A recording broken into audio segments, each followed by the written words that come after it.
Normally adult movies straight to the point होती है, मतलब जहाँ देखी नहीं वहीं खाली कर दी पिचकारी। पर आज जो मूवी मैं लेकर आया हूँ उसमें सस्पेंस है, थ्रिलर है और बहुत सारा घपाघप भी है। मूवी का नाम है सेव मी।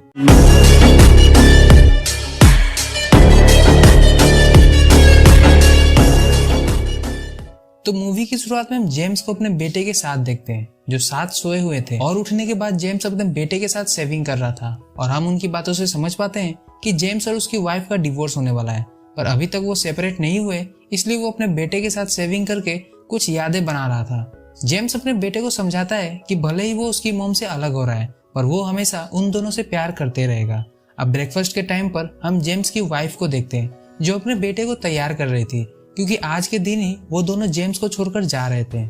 जेम्स भी अपनी एक्स वाइफ को गुड बाय बोलकर अपने ऑफिस के लिए निकल जाता है।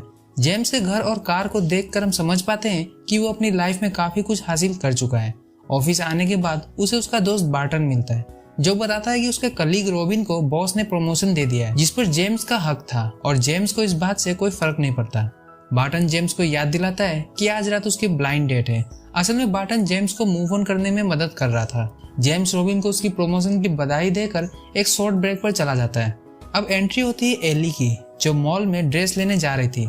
जब जेम्स एली को देखता है तो वो उसके पीछे पीछे ड्रेस की शॉप में घुस जाता है। वुमेन गारमेंट्स की शॉप में जेम्स अकेला मर्द था और वो चोरी छुपे एली को देख रहा था, जो 2 पीस ट्राई करने के लिए चेंजिंग रूम में जाती है। वहीं शॉप की हेल्पर क्लर्क जेम्स के साथ थोड़ा फ्लर्ट करके वापस एली के पास आती है। एली को 2 पीस में देखते हुए जेम्स अपनी आंखें सेक ही रहा था कि एली भी उसे देख लेती है और शर्मा कर वापस चेंजिंग रूम में चली जाती है। क्लर्क जेम्स को बाहर जाने के लिए बोलती है और जेम्स शॉप के बाहर ही एली के आने का इंतजार करने लगता है। अब जब एली शॉप से बाहर निकल जेम्स को देख उसकी ओर बढ़ रही थी, तभी वहां ओलिवर आ जाता है और एली के ऊपर चिल्लाने लगता है, क्योंकि वो उसे बिना बताए दूसरे शॉप में शॉपिंग करने चली गई थी। कैरी बैग में एली के 2 पीस को देखने के बाद ओलिवर का गुस्सा शांत हो जाता है। उनके बीच की झड़प को जेम्स भी दूर से देख रहा था और एली ओलिवर के साथ जाने से पहले जेम्स को देखते हुए दीवार पर एक नोट चिपका देती है। जेम्स उस नोट को जब देखता है तो उस पर एली के नंबर के साथ सेव मी लिखा हुआ था। जेम्स उस नोट को देखते ही समझ जाता है कि एली किस खतरे में है। ऑफिस वापस आने के बाद रॉबिन अपने बॉस के सामने जेम्स को बुलाता है और उस पर प्रेशर डालता है, क्योंकि जेम्स मार्केटिंग पर ध्यान नहीं दे रहा था, पर जेम्स के ऊपर बॉस को पूरा भरोसा था, क्योंकि उसने अपने टैलेंट से कंपनी को बहुत प्रॉफिट करवाया था। अब रात में जेम्स की एक ब्लाइंड डेट थी, तो रात में हम एक मॉन्स्टर ट्रक के गेम में जेम्स और बार्टन के साथ एक सेक्सी लड़की को देखते हैं, जिसके बगीचे के फल बहुत ही बड़े और रसीले थे, पर वो बहुत ज्यादा ड्रिंक कर रही थी। इसलिए जेम्स को उसमें कुछ इंटरेस्ट नहीं आता है, क्योंकि उसका सारा ध्यान अभी भी एली के ऊपर था। इसलिए ऑफिस के टाइम जेम्स एली को कॉल करता है और एली उसे बीच के पास आने को बोलकर फोन काट देती है। अब जेम्स बीच के पास जाकर एली से मिलता है। जेम्स अपने बारे में एली को बताता है कि वो हाल ही में अपनी फैमिली से सेपरेट हुआ है। एली अपने और ओलिवर के रिलेशनशिप के बारे में जेम्स को बताती है, जिसमें उनका रिलेशनशिप तो खत्म हो चुका है, पर ओलिवर उसे जाने नहीं दे रहा और एली बहुत ही ज्यादा डरी हुई है, क्योंकि अगर वो उसे छोड़कर गई तो वो उसके साथ कुछ गलत कर देगा, क्योंकि ओलिवर एक बहुत ही खतरनाक आदमी है। जेम्स जब उसे पुलिस सपोर्ट लेने की बात करता है तो एली वहां से चुपचाप चली जाती है, क्योंकि ओलिवर ने अभी तक ऐसा कोई काम नहीं किया था जिस पर पुलिस कोई एक्शन लेती। वेल टू नेक्स्ट डे वापस एली जेम्स को कॉल करके उसी शॉप में बुलाती है जहां वो पहली बार मिले थे। इस बार एली जेम्स को बताती है कि ओलिवर एक डॉक्टर है और उसके क्लिनिक में उसकी ही मॉम का इलाज चल रहा है, इस वजह से वो ओलिवर से जुड़े हुए हैं। एली शॉप की वर्कर क्लर्क से एक रूम की चाबी लेकर जेम्स के साथ अंदर जाती है और दोनों करीब आकर एक दूसरे की सांसों को महसूस करके किस करते हैं। जेम्स को थोड़ा अनकंफर्टेबल फील होता है, पर एली उसे उत्तेजित करते हुए रूम में लगे पर्दे हटा देती है, जिसे देखकर जेम्स शॉक्ड हो जाता है, क्योंकि वो कमरा चेंजिंग रूम के अंदर बना हुआ था, जिसमें वन साइड मिरर के थ्रू वो कस्टमर्स को कपड़े ट्राई करते हुए देख सकते थे। दोनों एक दूसरे को पैशनेटली किस करते हुए एक दूसरे के कपड़े उतारते हैं। फिर जेम्स भी एली की गहराइयों में खो जाता है। दोनों उसी कमरे में एक दूसरे से संबंध बनाते हुए दूसरी लड़कियों को देखते हैं। सीन शिफ्ट होता है और हम एली को ओलिवर के घर पर देखते हैं, जिसे पता चल गया था कि एली मॉल में किस आदमी से मिली थी। एली परेशान होती है कि ओलिवर ने उसके पीछे प्राइवेट डिटेक्टिव लगा रखा है, यहाँ तक कि उसे कॉल पर बात करने की भी इजाजत नहीं थी। ओलिवर एली को समझाने की कोशिश करता है कि वो उसे कंट्रोल नहीं कर रहा है, बस उसकी केयर कर रहा है, पर एली के साथ अब हम सबको भी पता चल गया है कि ओलिवर बस एली को कंट्रोल करना चाहता है। अगले दिन एली जेम्स के ऑफिस में आकर रॉबिन से जेम्स के बारे में पूछती है। तभी वहां जेम्स आ जाता है और दोनों साथ में लंच करने के लिए निकल जाते हैं। एली को देखकर रॉबिन के मन के अंदर भी वासना की इच्छा जाग उठती है। अब हम ओपन कार पार्किंग में जेम्स और एली को कार में किस करते हुए देखते हैं और किस करते करते जब जेम्स एली के संतरों तक पहुंचता है तब उसे चोट के निशान मिलते हैं, जिसे देखकर जेम्स को ओलिवर पर गुस्सा आने लगता है। पर एली जेम्स की गोदी में बैठकर उसे वो काम खत्म करने को बोलती है जो उसने शुरू किया था। एली रेनकोट निकालकर जेम्स के घोड़े चेतक को पहनाती है, फिर चेतक की तेज सवारी करते हुए जेम्स के साथ मंजिल तक पहुंच जाती है। लंच में स्तनपान करने के बाद जेम्स नेक्स्ट डे ऑफिस जाता है तो उसकी दोबारा रॉबिन के साथ बहस होती है और फिर उसे एली का कॉल आता है जो रोते हुए उसे बताती है कि ओलिवर ने उस पर हाथ उठाया और वो उसे उसकी मॉम से भी मिलने नहीं देगा, यहाँ तक कि ओलिवर जेम्स से मिलने उसके ऑफिस में भी आने वाला है। जेम्स एली को संभालते हुए अपने घर का एड्रेस देकर उसे घर पर जाने को बोलता है। ओलिवर जेम्स से मिलता है और उसे बताता है कि एली बीमार है, इसलिए वो उससे ना मिले। पर जेम्स ओलिवर को धमकी देता है कि एली को उसकी माँ की वजह से परेशान ना करे, उसकी माँ के बिल्स वो पे कर देगा। पर ओलिवर जेम्स को कन्विंस करने में लगा था कि एली उससे झूठ बोल रही है। पर एंड में ओलिवर जेम्स को धमकी देकर चला जाता है कि अगर वो एली से दूर नहीं रहा तो उसके लिए मुसीबत बढ़ जाएगी। रात में घर आने पर जेम्स देखता है कि एली ने डिनर बनाया है। रोमांटिक माहौल को देखकर दोनों रोमांस करते हैं और जेम्स बताता है कि ओलिवर एक पागल इंसान है और एली को अब यहीं पर रहना चाहिए। दोनों बेडरूम में जाते हैं जहां एली जेम्स के फैमिली पिक देखकर उसे उसके बेटे के बारे में पूछती है। अब अगले सीन में हम एली और जेम्स को बिना किसी वस्त्र के एक दूसरे की बाहों में देखते हैं और सुबह में जेम्स के उठने से पहले उसका चेतक उठ चुका था। तो एली के संतरों का जूस पीते हुए जेम्स अपने चेतक को गुफा में दौड़ाता है फिर एली भी चेतक पर बैठकर दूर तक की सवारी करती है। अब सुबह की शुरुआत तो दोनों की बहुत अच्छी हुई थी, पर ब्रेकफास्ट के टाइम पर उन्हें ओलिवर का वॉइसमेल मिलता है जो एली को वापस बुलाने के साथ जेम्स को धमकी भी देता है कि उसे एली को वापस कर देना चाहिए। जेम्स एली को समझाता है कि उसे घर से बाहर और फोन का आंसर नहीं करना चाहिए। ऑफिस से घर आते वक्त एक पार्किंग में जेम्स पर एक ब्लैक कलर की कार हमला करती है और वो बच जाता है। इस हमले की रिपोर्ट जेम्स पुलिस से करता है तो पुलिस उसे बताती है कि वो कार के शीशे ब्लैक थे, इसलिए उन्हें पता नहीं चला कि कार के अंदर कौन था। जेम्स उन्हें ओलिवर के बारे में बताता है तो पुलिस वाले बिना किसी सबूत के ओलिवर पर कार्रवाई करने से मना कर देते हैं। इस इंसिडेंट के बाद जेम्स और एली बार्टन के फार्म हाउस पर रिलैक्स होने जाते हैं, जहां बार्टन जेम्स से बोलता है कि वो ओलिवर के बारे में पता लगाएगा, उसे सिर्फ अभी एली के साथ रहना चाहिए। अब जब एली और जेम्स दोनों बाथटब में एक साथ थे तब उन्हें ज्वाइन करने बार्टन भी आ जाता है तो दोनों अपने कपड़े पहन लेते हैं। एली को ये ठीक नहीं लगता। तो रात में गेम खेलने के बाद जेम्स और एली एक दूसरे के साथ सीसो खेलते हैं। अब नेक्स्ट डे वापस घर जाते टाइम बार्टन जेम्स को एक अनलाइसेंस गन देता है क्योंकि उसके ऊपर जानलेवा हमले भी हो रहे थे। ऑफिस आने पर रॉबिन एक बार फिर से जेम्स को सुनाता है पर जेम्स उसकी बातों को इग्नोर करके घर आता है तो कार से निकलते ही उस पर फायरिंग होने लगती है। जेम्स वहीं एक दीवार के पीछे छुप जाता है और जैसे तैसे करके वो अपनी गन निकाल कर सामने हमला करता है और वो शख्स वापस उसी ब्लैक कार से चला जाता है।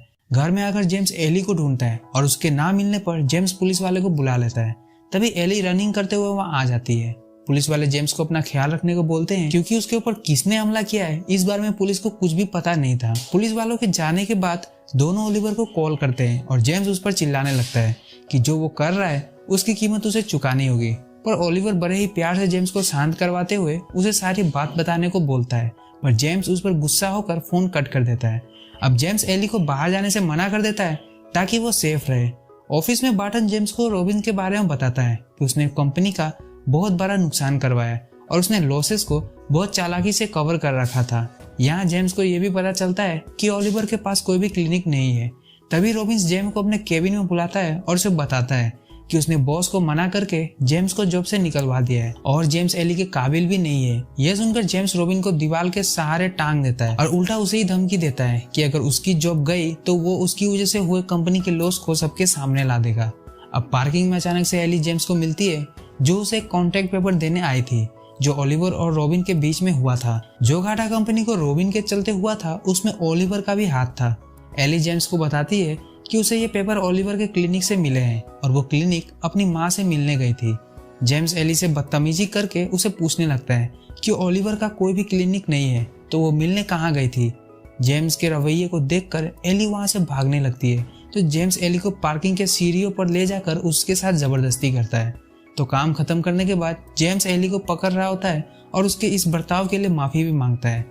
एली को देख हमें लगता है कि उसने जेम्स को माफ कर दिया है। तो इस इंसिडेंट की वजह से जेम्स ऑफिस में खोया खोया रहने लगा था, इसलिए बार्टन उसे घर जाकर आराम करने के लिए कहता है और घर जाते वक्त वापस रास्ते में वो ब्लैक कार जेम्स की कार का पीछा करने लगती है और उस पर हमला करना शुरू कर देती है। जेम्स भी उस गाड़ी पर गोली चलाता है, पर वो गाड़ी वाला जेम्स के हाथों से बचकर वहां से निकल जाता है। घर आने पर जेम्स को एली घर के बाहर रोती हुई मिलती है, क्योंकि ओलिवर ने उसे कॉल करके बताया था कि वो उसकी माँ का मर्डर करने जा रहा है। यह सुनकर जेम्स एली को घर में रहने को बोलकर ओलिवर के घर की ओर निकल जाता है। ओलिवर के घर आने पर जेम्स उसे गन पॉइंट पर लेकर उसे एली के मॉम के बारे में पूछता है। ओलिवर भी कोई चालाकी ना दिखाते हुए जेम्स को शांत करके बोलता है कि उसके पास कोई हथियार नहीं है, और अपने केबिन में आकर ओलिवर उसे बताता है कि जब एली 9 साल की थी तब उसकी माँ मर गई थी। ये सुनकर जेम्स को शौक लगता है, और जब ओलिवर अपनी सिगरेट लेने के लिए अपनी डेस्क की तरफ झुकता है तो ओलिवर उस पर यह सोचकर गोली चला देता है कि ओलिवर अपनी गन लेने के लिए डेस्क खोल रहा है। तो जेम्स का निशाना इतना खराब था कि गोली बस जेम्स को छूकर निकल गई थी। ओलिवर जेम्स से उसकी सिगरेट जलाने को बोलकर उसे फर्स्ट एड बॉक्स मंगवाता है।